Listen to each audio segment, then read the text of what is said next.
The corner of the farm had a celebration. It was time for the pigs to get their feed. Among the pigs, a leader rose. One of them bowed to me. I found it amusing. An animal behaving abnormally was always a little amusing. I picked a fresh apple from the basket and threw it to the pig. When it bowed again, I fed it another apple. As days passed, the pig learned that bowing its head gave it more food. A rudimentary form of cross-species language was formed. A way to communicate an emotion, whether it was translated directly or not. A language that was at best attempt at passing on information. It never needed to be a perfect relay of information. The pig was well fed for days. Its kin looked on in confusion.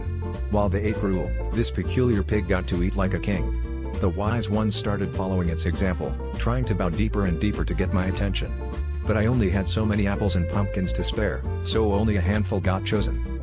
As time went on, the bow became a sort of greeting among the pigs. Those who could show off the most impressive bow were regarded as superior. It reminded me of those fancy men and their literary arguments, as pointless as pigs bowing to one another. As time progressed, the pen was replaced by another generation learning from their predecessors.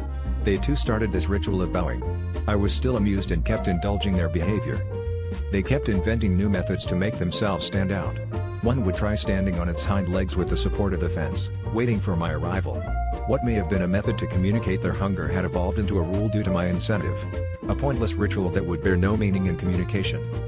Years went on, generation after generation, all keeping this tradition alive as long as the incentive was there. As I grew frail, I left the farm work to my son. To him, the pigs were never an amusement. He was focused on expanding the farm to other ventures. I knew I had to let go of the farm I'd looked after, just like how the pigs would have to let go of their tradition.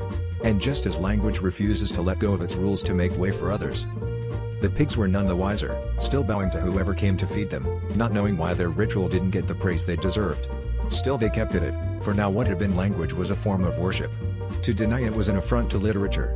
Forgetting the very roots that gave it form, they followed an arbitrary rule that arose from it. I looked on as the pigs were escorted to another farm, still bowing to every person, thinking they would get an apple instead of gruel. Maybe the conformity to unchanging rules will make them appear as the stupidest pigs in their new pen. But to them it'll make them feel mighty and proud.